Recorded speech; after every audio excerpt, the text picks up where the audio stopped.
जेवढं 42 वर्षाचं आयुष्य आहे त्यांचं, रोज सतत जागृती स्वप्नी पांडुरंग. सदाराम घोष करू हरी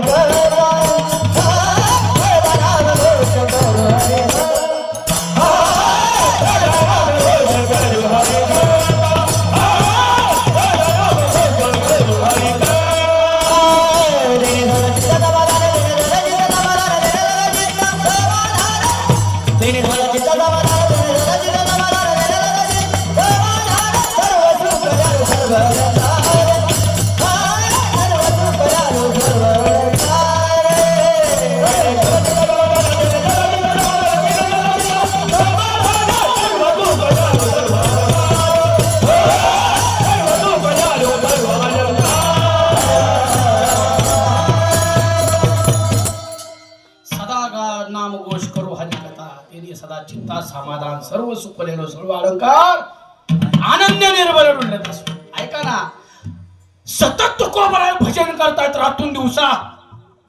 सतत ह्याचा त्रास गावातल्या लोकांना झाला. गावातल्या लोकांना त्रास होतो.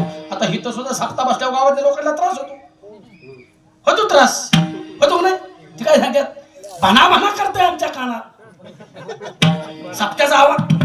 म्हणजे गौतमीच्या कार्यक्रमात ह्यांच्या कानात काय परिणाम होत नाही. सप्ताह बसला घ्यायला त्रास होतो. हिथं बसल्या लोक, हिथं ज्यांना भाजनाचा त्रास होतो ना पांडुरंगाच्या, हिथं बसल्यात. हिथं आता येते. दाखवू का भक्त? दाखवा म्हणा, भक्त दाखवा.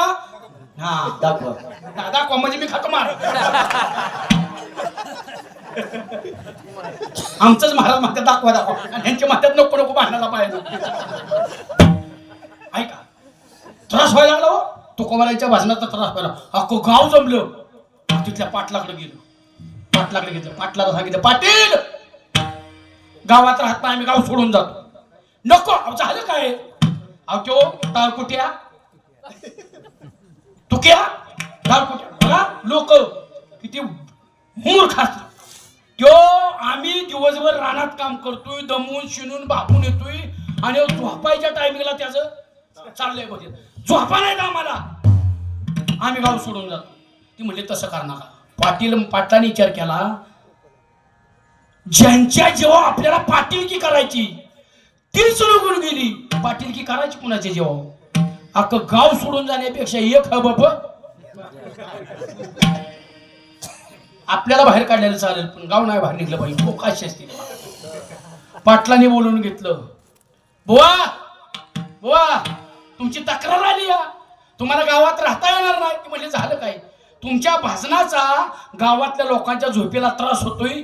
तुम्हाला जर गावात राहायचं असेल भजन बंद करावं लागेल, आणि जर भजन करायचं असेल गाव सोडावं लागेल. तुकोबारायने सांगितलं, अरे जर माझ्या भगवंताच्या नामचिंतनाचा त्रास ह्या गावाला होत असला ना, आत्ता गाव सोडतो आत्ता. आणि घेता विना चिपळ्या काय खाव्या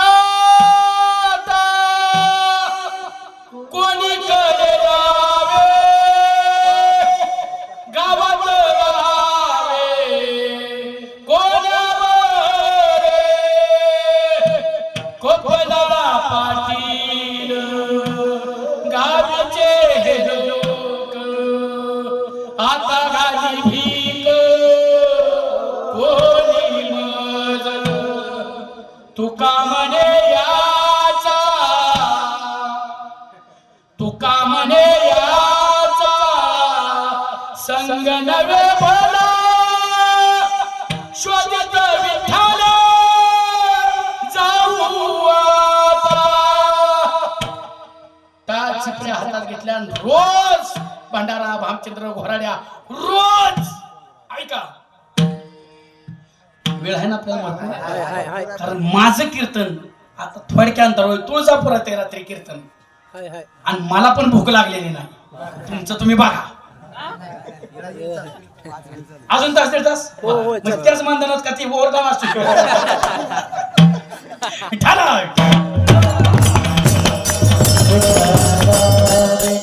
ऐका, रोज जायची, रोज तुकोबाराय रोज.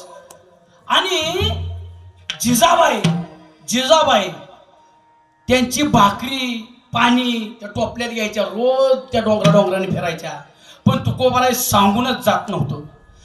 आणि त्या माऊलीचा असा नियम होता, बुवा जेवल्याशिवाय त्या जेवत नव्हत्या. त्यांचा नियम होता, घरधनी जेवल्याशिवाय जिजा माऊली जेवत नव्हत्या. रोज ह्या डोंगरावर त्या डोंगरावर, त्या गावलं नाही डोंगरावर उतरायचं, त्या डोंगरावर जायचं, ते जेवणाला गावलं 4 वाजायचे बिचारीला. आपला नवरा पंढरपूरला गेला आणि 12च्या त्याला 2 यायला माघारी 2. कोण थांबते त्या तशाच.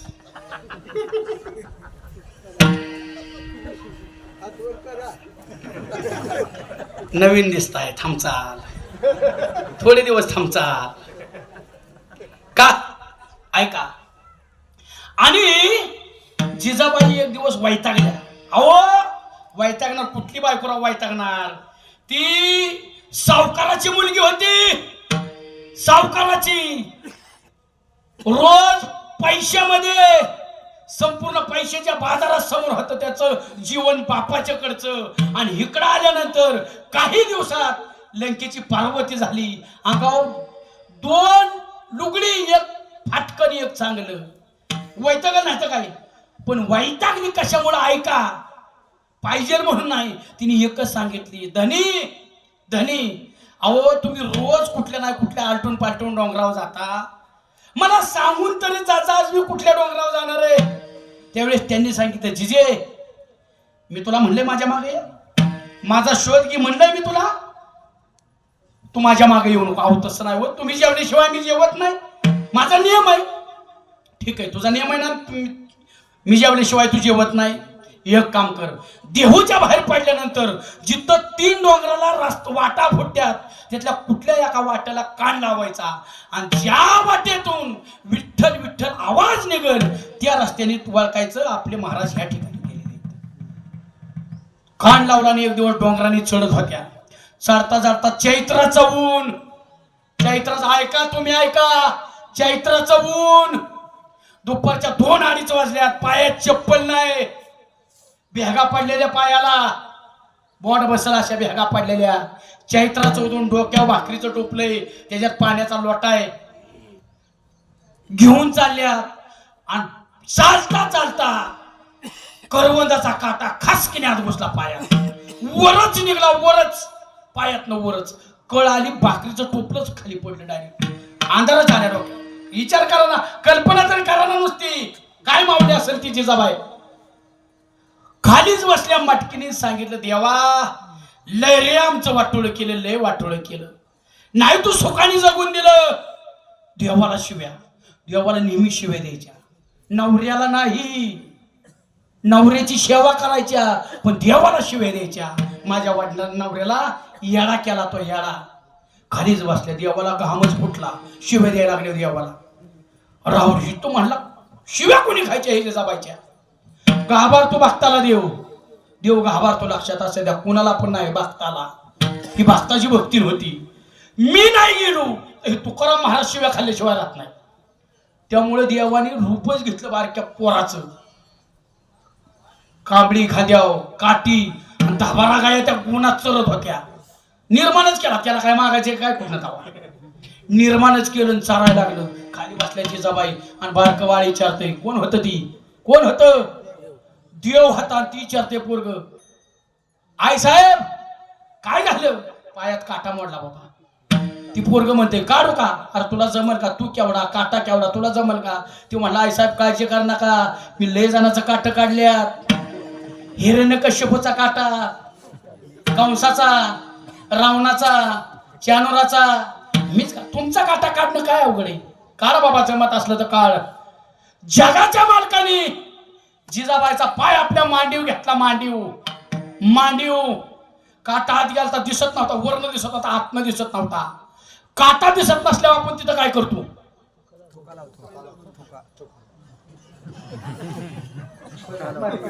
बरोबर आहे, धोका.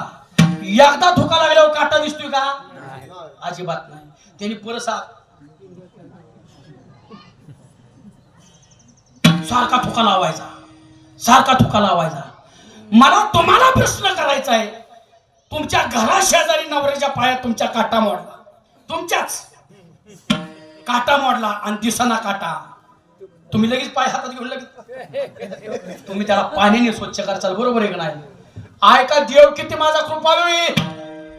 तो पाय माती घेतो, जिजाबाई म्हणले किती वेळ माती लावतो, तुका लावतोय कुणास ठाऊक. देव म्हणत होता, तुला काय माहिती मावशे, तुला काय माहिती आई, तुझ्या पायाच्या चरण रज माझ्या जिभेला लावत, ही माझं किती मोठं भाग्य आहे. म्हणून ही पायातला काटा काढण्यासाठी मी सारखा थुका लावतो. तुझ्या पायाची माती, माझ्या भक्ताच्या भक्तीची माती माझ्या जिभेला लागते, मी भाग्यवान आहे. बघता बघता ही बातमी अख्ख्या देहूत कळली. जिजाबाईच्या पायातला काटा देवाने काढला, जिजाबाईच्या पायातला काटा देवाने काढला. आणि लोक तुकोबाला विसरायली, तुकोबाराय अव जगाचा बाप तुमच्या बायकोच्या पायातला काटा काढा येतोय, याचं कारण काय, तुम्ही केलं काय? अभंगाचं पहिलं याच्यासाठी केला, याच्यासाठी केला,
जगद्गुरु तुकोबरा सांगतात, माझं आयुष्य मी भगवंत वेचण्यासाठी केलं, भगवंताला मिळवण्यासाठी केलं, भगवंताला मिळवण्यासाठी. परमार्थातलं माझं मन कसलंच विचलित होऊन दिलं नाही, संसारामध्ये माझं मन कधीच लागलं नाही. माझा सगळा तास होता कशासाठी? शेवटचा दिवस गोड होण्यासाठी. ते सांगतात मी परमार्थ केला, कारण संसारामध्ये आपल्या हाताला काय लागत नाही. मला तुम्हाला सांगायचंय, आपल्याला सुद्धा संसार कमी करून परमार्थ करायचा आहे. परमार्थ संसारात मी सांगितलं ना, आपल्या पूर्वजांना काय हाताला लागलं नाही, आपल्या हाताला काय लागणार आहे का? अजिबात लागणार नाही. त्यामुळे आपल्याला सर्वांना परमार्थ करायचा आहे, संसारातलं मन कमी करायचंय. आणि जोपर्यंत संसारातलं मन तुमचं परमार्थाकडे लागत नाही, तोपर्यंत तुम्हाला भगवंत प्राप्तीचं वेध लागणार नाही, वेध लागणार नाही. त्याच्यासाठी तुका म्हणे सांडी संसाराचा, तुका म्हणे सांडी संसाराचा,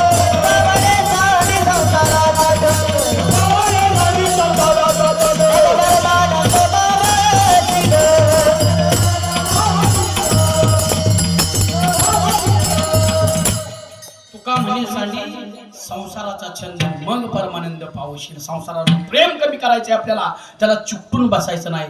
तो संसारामध्ये चिकटून बसतो, संसारामध्ये चिकटून बसतो, त्याची फजिती झाल्याशिवाय राहत नाही. आपल्याला सोडावं लागणार आहे चिकटून. मी नाही म्हणत चोका मने फजिती खोर माझे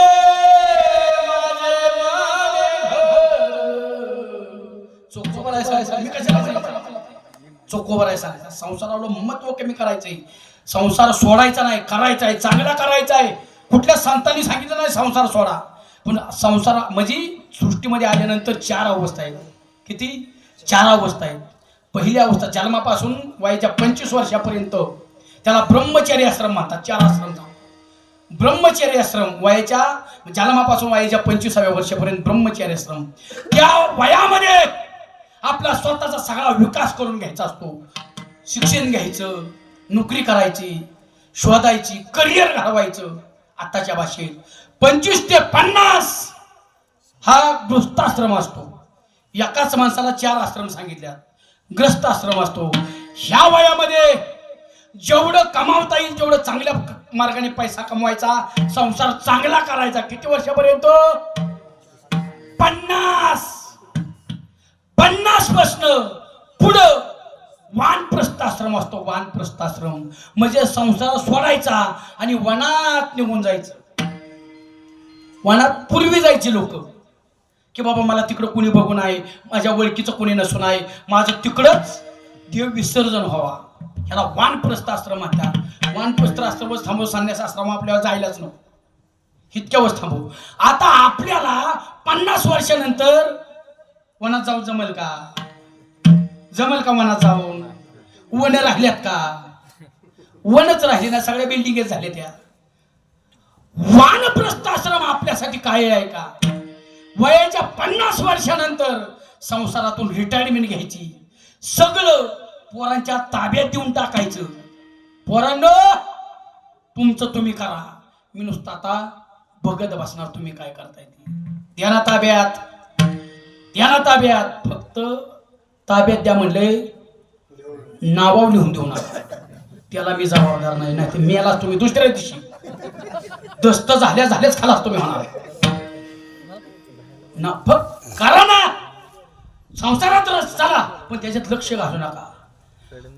तुम्ही संसारातलं लक्ष काढलं आणि देवपूजाला लावलं, पोरं तुमची पूजा करत्याल. आणि जर तुम्ही त्याच्यातच डोकावलं, मार खाल्ल्याशिवाय राहणार नाही. आणि माझी काळजी बाई, कारण नको काळजी बाई, मी बोलेल ती खरं होतं. मारच खाणार तुम्ही. द्या, तुमच्याच पोरांच्या ताब्यात द्यायचे ना, का दुसऱ्या पोरांच्या द्या सांगितलं? दुसऱ्याच्या तुमच्या बापाने तुमच्या ताब्यात दिलंच ना. तुम्ही तर हिसकून घेतलेलं आहे, मला माहिती ना. हिसकून घेतलेलं आहे तुम्ही. तर मी आता दाखवतो, पण मारामारी होईल म्हणून दाखवतो आहे ना. हा किंवा मित्र असेल तुमचा. बस ऐका ऐका ऐका, मला सांगायचंय परमार्थ करायचा आपल्याला.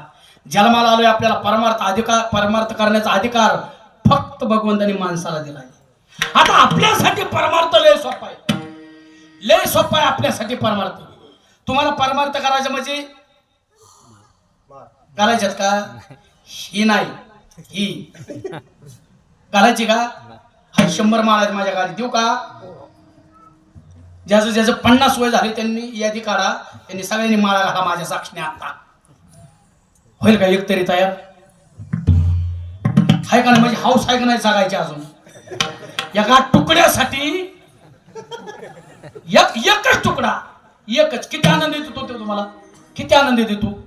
देव जिबीच्या समोर तुकडा राहिला, तुम्हाला आवडतो तो तुकडा. मटणाचा तुकडा तुमच्या जिबी समोर झाला, त्याचा जिबीला आनंद मिळेल का? समोर झालं मिळेल जिबीला आनंद? मिळणार नाही. पोटात खाली गेला जिबीला त्याचा आनंद आहे का? परत आनंद नाही. जिबी उठवला, किती दिवस त्याचा आनंद आहे? एक दिवस. अहो 1 मिनिट पण ना, 2 मिनिटं कुठे? आता तुम्ही म्हणता दात नसतील त्यामुळे, पण 15 सेकंदात हात ढकलतो ना माणूस. 15 सेकंदात हात, 15 सेकंदाच्या आनंदासाठी 500-500चं पेट्रोल घालून 200 किलोमीटर आमंत्रणाला त्या बोंबला जाता नाही 200 धडकून मेला काय झालं परमार्थ करायचा चला तुम्हाला माळ घालायला जमणार नाही मला माहिती कारण माझ्या आधी कितीतरी सांगून मेले ती लोक तुम्हाला तुम्ही त्यांच्याच्याने सुधारणार नाही त्याची मारती आहे ती सुधारणार आहे का नाही म्हणजे मी एवढं केलं वाया गेलं का सगळं हुशार नाही म्हणते सुधारणार ऐका आपल्यासाठी परमार्थ भगवंताने अतिशय सोपा सांगितला तुम्हाला सगळ्यालाच पंढरपूरला जाता येत नाही येतं का सगळ्यालाच पंढरपूरला जाता येत नाही सगळ्यालाच पांडुरंगाचं दर्शन घेता येत नाही सगळ्यालाच रुक्मिणीचं दर्शन घेता येत नाही म्हणून पंढरपूरच्या पांडुरंगाने आपल्यासाठी संसारिक जीवनासाठी अजून सोपा परमार्थ केला काय केला आहे का तुम्हाला त्रास होऊ नये संसारातून बाहेर जाता म्हणजे जायला लागू नये पैसा वाया जाऊ नये वेळ वाया जाऊ नये म्हणून पांडुरंगाने प्रत्येकाच्या घरामध्ये एक पांडुरंग दिला आणि प्रत्येकाच्या घरामध्ये एक रुक्मिणी दिली पांडुरंगाने सांगितलं त्या प्रत्येकाच्या घरातला पांडुरंग म्हणजे त्या घरातला बाप आणि त्या प्रत्येकाच्या घरातली रुक्मिणी म्हणजे ते प्रत्येकाची आई या दोघांची सेवा करा हेच परमार्थ मला आवडतोय पांडुरंगाने सांगितलं काय ह्याच्यापेक्षा सोपा परमार्थ पाहिजे काय सोपा परमार्थ पाहिजे आई आणि वडील हे साक्षात पांडुरंग आहेत खरे देव आहेत लक्षात असू द्या कारण माय बापे अवघी देवाचीच रूपे लक्षात असू द्या का देव आहेत ऐका इमारत माझ्या डाव्या बाजूला दिसते तुम्हाला डाव्या बाजूला इमारत दिसते मी फाशी घेऊ का तुमच्या समोर मी इथे घेऊ का मग कधी सांगायचं राव फाशी घेतल्यावर म्हणायचं का महाराज मी सांगणार होतो कशाला थोड्यासाठी घेतली केव्हा वाटतंय का तुम्हाला तिकडे बघा मग सांगा ना बाबा इमारत दिसती हा मग सांगा इमारत दिसती इमारत तुम्हाला दिसती पण इमारतीचा पाया तुम्हाला दिसतो का पाया दिसत नाही तस ही इमारत जशी असेल तशी इमारत आहे पण इमारत दिसण्यासाठी खाली पायामध्ये आपल्या आई वडिलांनी गाडून घेतले लक्षात असू द्या गाडून म्हणून ते खरे देव आहेत त्या दोघांची सेवा करा आजच्या कुटुंबाचा भार बाप वागत असतो लक्षात असू द्या बाप आजच्या कुटुंबाचा बोजा बापाने आपल्या स्वतःच्या खांद्यावर घेतलेला आहे आजच्या कुटुंबाची काळजी बाप करत असतो पण त्या बापाची काळजी करणारं घरात एकच पात्र आहे ती म्हणजे त्या घरातली मुलगी मुलीशिवाय बापावर कोण प्रेम करत नाही जास्त मुलीचं आणि बापाचं अंतःकरण कोमल आहे एकमेकाच्या बाबतीत मी सगळ्या महिलांना विचारतो सगळ्या महिलांना आपापला बाप आठवा आई पण आठवा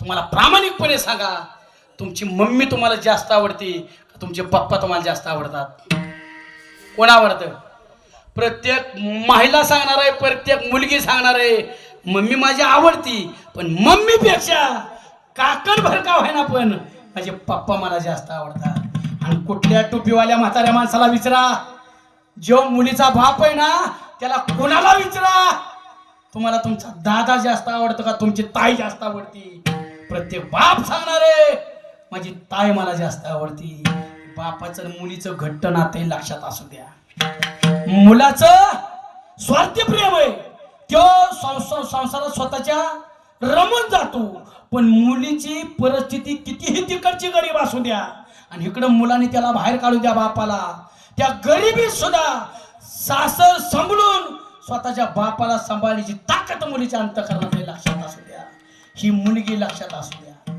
ही मुलगी मैत झाली एक मैत बापाचं मुलीचं प्रेम सांगतो बापाला मैत झाली मैत माणूस मेला आता माणूस मेल्यानंतर तुमच्या इकडं त्याला कसा नेते म्हणजे वडून टाकते ट्रॅक्टर रे का खांद्यावर नेते का बैलगाडीत नाही काहीतरी असेल ना खांद्यावर नेते बरं म्हणजे आपलं सारखंच आहे आमच्या तिकडं उडी टाकलेली इकडे येते तुमच्या तिकडं आरवजा इकडं आल्यावर एकच नदी ना आमची नेरा पुढं करा आणि नेरा झाला संगम ती भारी भीमा पुढे आल्या नरसिंगपूरला ती झाली चंद्रभागा म्हणजे आम्ही जेव्हा पाणी तिकडून सोडल तेव्हा तुम्हाला येतंय म्हणजे 500 रुपये जाताना द्या मला मी बांधाला तिथं घालेला बेकारी करेन तुमची ऐका खांदा कोण देत खांदा मैतीला कोण देत तुम्ही लय दबावात आहे गाड्या. भावक्याने पाहुणा, बरोबर आहे. 2 पाहुण्याची आणि 2 भावकीची खांदा देते. अशीच मैत चालली होती, मैत. आणि एका ती प्रेत यात्रा चौकामध्ये आली, चौकात. आणि ती प्रेत यात्रा एका सावकाराने अडवली. सावकाराने, तुमच्याकडे ती पाणी कोण म्हणत असतात पुढे, त्याला काय म्हणते ती? शिकारी. शिकारी ती कोण धरतं? मुलगा. मुलगाच का धरतो? तो वारस आहे, मुलगी वारस नाही. तो वंशाचा दिवा आहे, मुलगी वंशाचा दिवा नाही, म्हणून मुलगाच धरतो. आणि ती प्रेत यात्रा एका चौकात आली, चौकात. आणि चौकात ती प्रेत यात्रा एका सावकाराने अडवली. म्हणजे कोणाचं आहे? आमच्या आमच्याचं. खाली जेव्हा म्हणजे खाली जेव्हा आली, बाकी ते गरबाटली भावकीन पाहुणे तर म्हणजे काय ह्याने उद्या वाढून ठेवला, खालीच ठेवलं. खाली ठेवलं. झालं काय? म्हणजे मेलंय ना, ही जी मेलंय ना, ह्याच्याकडं माझं 20 लाख रुपये. किती? 20 लाख रुपये द्यायचं, मग ह्याला घेऊन जायचा. त्याचा भावकीन पाहुणे तर म्हणजे आमचा काही संबंध नाही, ह्याचा बळच आम्हाला खांद्याला झोपलं होतं. निघूनच गेली सगळी. आता मला सांगा, सगळी निघून गेल्यावर त्याचे 20 लाख रुपये जबाबदारी कोणाची आहे? शिकाळवाल्याची. कारण तो त्या वंशाचा देव आहे, बरोबर आहे. तो त्या घराचा वारस आहे, म्हणजे 20 लाखाची जबाबदारी शिकाळवाल्याची. त्याला विचारलं तुझं कसं काय? तो काय मला माहिती का? तू दिलेत कोणाला? त्याला. मग त्यो आणि तू रातभर हितच कर काय? मला काय दे? ते पण निघून गेलं घरीच. ही बातमी अर्ध्या तासांनी घरी मुलीला कळली. माझ्या पप्पांची प्रेत यात्रा पैशासाठी कुठल्या तरी सावकारांनी अडवून ठेवली, रस्त्यात जाऊन द्या नाही. मुलगी तिथं आली, घरनं तिथं आली, अंगावर सगळं डाग काढलं, सावकाराच्या हातात ठेवलं, पायावर डोकं ठेवलं आणि सांगितलं, दादा दादा, माझ्या सासरची परिस्थिती चांगली, लोक चांगली, मी सासरी जाईन, अजून पैसे आणीन, तुमचा 1 रुपया ना रुपया माझ्या बापावर असलेलं कर्ज फेडून टाकीन, फक्त आत्ता माझ्या वडिलांच्या अग्नी संस्कार होऊ द्या, मी तुमच्या पाया पडते. मुलगी म्हणली.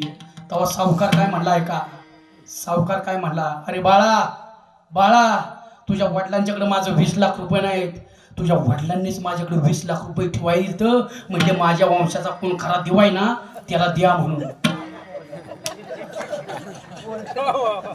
हे कळलं ना त्याला.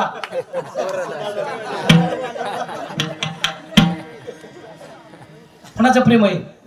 कोणाचं प्रेम आहे? बापावर कोणाचं प्रेम आहे? मुलीचं प्रेम आहे. लक्षात असू द्या. बाप असं आहे, बाप घरामध्ये जिवंत आहे ना, भाग्यवान आहात. तुमच्या बापाचं वय झालेलं असू द्या, थकलेला असू द्या, आजोबा थकलेला असू द्या, म्हातार पण लय वाईट असतं ते. जेणेकरून मला तर वाटतं, म्हणजे सगळ्यालाच वाटतं कुणाच्या वाट्याला येऊ नये, पण सृष्टीचा नियम आहे, ते आल्याशिवाय राहू शकत नाही, येणारच. आणि त्यावेळेस जर तुमचा बाप, तुमचा आजोबा थकलेला आहे आणि तुम्हाला मागण्याचा हाक मारत असेल ना, हाक मारल्यावर पुढे निघून जाऊ नका, माघारी वळून या. आणि ती काय म्हणते ती नीट ऐका. ती एकच गोष्ट तुम्हाला 5-5 वेळा सांगताल, 4-4 वेळा सांगताल, पोरांनो ह्या वरात ते करा, त्या वरात ते करा, इकडं असं करा, तिकडं जपून लोक फसवत्याल, हे असं 30 वाक्य सांगत्याल. त्यावेळेस ऐकून घ्या. तुम्हाला लय अक्कल आहे मला माहिती, तुम्ही लय बुद्धी घेऊन चालता ज्याला मला माहिती, पण त्यांचा ऐका. त्यांची हाक मारलेली कानामागं टाकू नका. ती का सांगतात माहिती का? का सांगतात मग? दुसऱ्याला का सांगत नाही? तुम्हालाच का सांगतात? तुमच्यावरती ते निस्वार्थी प्रेम करतात, निस्वार्थी. त्यामुळे म्हाताऱ्या माणसाचा घरातल्या प्रत्येकाने आदर करा, आदर. ही सेवा भक्ती भगवंताला आवडते, हा परमार्थ भगवंताला आवडतो. आम्ही करतो ते आवडत नाही. आम्ही जे आलो नाहीत त्याला बोंबलत, अजिबात भगवंताला मान्य नाही. आई वडिलांची सेवा करा, लक्षात असून द्या.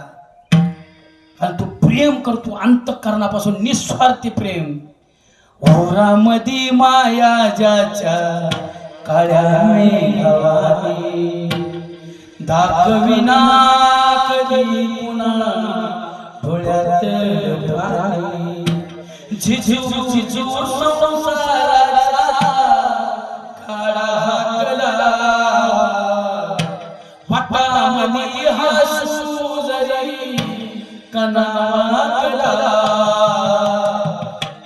घडीभर तू थांब जरा ऐक त्याची झापर लय अवघड हाय गड्या पुंगाया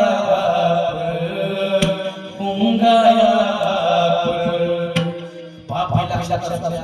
ज्याचा बाप जिवंत आहे ना भाग्यवान आहात. त्याला आत्ता मिठी मारून घ्या आत्ता. ज्याची आई जिवंत आहे ना भाग्यवान आहात. त्याच्या मांडीवरती आत्ता डोकं ठेवून झोपा आत्ता. कारण एक दिवस हे जाणार आहे. ते गेल्यानंतर ती मिठी परत तुम्हाला कधीच मिळू शकत नाही आणि ती मांडी तुम्हाला कधीच मिळू शकत नाही. लक्षात असू द्या, लक्षात असू द्या. हे प्रेम आहे. या प्रेमाची उपमा कुणी कशातही करू शकत नाही. सगळ्या सुनांना सांगतोय, सगळ्या सुनांना सांगतोय, सगळ्या ऐका.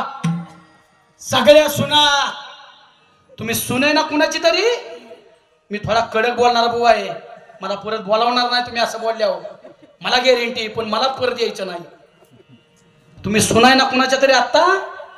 ती लई दिवसासाठी नाही. तुम्ही फक्त शब्द वापरतोय. फक्त आणि फक्त 25 वर्षासाठी कुणाची तरी सून आहे. 25 वर्षासाठी कुणाची तरी सून आहे. ध्यानात ठेवा. 25 वर्षानंतर तुम्ही सुद्धा कुणाची तरी सासू होणार आहे हे पण विसरू नका. आणि ह्या 25 वर्षामध्ये तुमच्या अंगात रग आहे. आता बैल तुमच्या ताब्यात आहे. लक्षात असू द्या. बैल तुमच्या ताब्यात आहे म्हणून बैलाची येसन तुमच्या हातात घावली म्हणून सासू संग वाईट वागू नका. जसं तुम्ही आता तुमच्या सासूला छळचाल, वागवचाल, तिच्या डोळ्यातनं आसरू काढचाल, तुमच्या अंगात ताकद आहे. तुम्हाला ह्याची किंमत आता काहीच कळणार नाही. लक्षात ठेवा. देव देव आहे देव. केले कर्म झाले त्याची भोग आले. उपजले मेले आयुष्य. जर तुमच्या सासूच्या डोळ्यातनं तुमच्या वागण्यामुळे त्यांच्या डोळ्यात आसरू आणलं ना तेव्हा तुमच्या सुनाकडून तुमचा पोरगा तर तिच्या ताब्यात जाणार. तो बैलच होणार आहे. आपण बैल केला तिचा म्हटल्यावर तर आपला का होणार नाही. तुमचा कार्यक्रमच लावणार आहे देव. लक्षात असू द्या. प्रेमाने वागा. जिवंतपणे त्यांच्या चेहऱ्यावर हसू ठेवा. हा परमार्थ घडून द्या. आयुष्यामध्ये तुम्हाला कधीच काहीच कमी पडणार नाही. लक्षात असू द्या. काहीच कमी पडणार नाही. आणि बाप आहे ना बाप आता सांगितला त्याने कधीच आपल्या मुलांना उघडं फिरून दिलं नाही. स्वतःच फाटकी बंडी आखणं भोक पडल्यात बनेला बघा एकदा. पोरांनो आता तुम्ही मागं बसलाय. तुमच्या अंगात मस्ती. लक्षात असू द्या. मस्ती मागं बसलाय. पण कधी पण आठवायचं ही पुढे बसल्यात ना. ही पुढे म्हातारी आता ही पुढे बसल्यात ना. ही त्यांच्या तरुणपणात ती मागं होती आणि त्यांचं बाप पुढं होतं. ह्यांनी सुद्धा लय मस्ती केली. ह्या आता रांगायला लागल्या. ह्यांचं म्हातारपण आठवा. ह्यांचं म्हातारपण आठवा. आणि ही उलाटणार आहे. आता ही उलाटणार आहे ती तुम्ही इथं येणार आहे हे विसरायचं नाही कधीच. लक्षात असू द्या. बापाला उलट बोलू नका. त्यांनी तुम्हाला कधी उघडं फिरून दिलं नाही. स्वतःला फाटकं बनेल घातलं. स्वतः उपाशी राहिला. तुम्हाला उपाशी राहून दिलं नाही. लक्षात ठेवा. एखादा किती दुबळा बाप असू द्या गावात तुम्हाला एखादा मोठा माणूस बोलला आडवं तिडवं शिवी दिली तर त्यांनी कधी खपून घेतलं नाही. कारण तो निस्वार्थी प्रेम करतो. लक्षात असू द्या. मेल्यानंतर तुम्हाला कळेल माझा बाप पाहिजे होता म्हणून. ज्याचा बाप जिवंत आहे त्याला कधीच वाटणार नाही बापाचं महत्व. कारण आयुष्यभर तो नशिबाशी झटला. आयुष्यभर तो नशिबाशी झटला. तवा मला बाप माझा जगला. तवा मला बाप माझा जगला. नांगराच्या संग ढेकळ उचलीत राहिला. नांगराच्या संग ढेकळ उचलीत राहिला. दाऱ्याच्या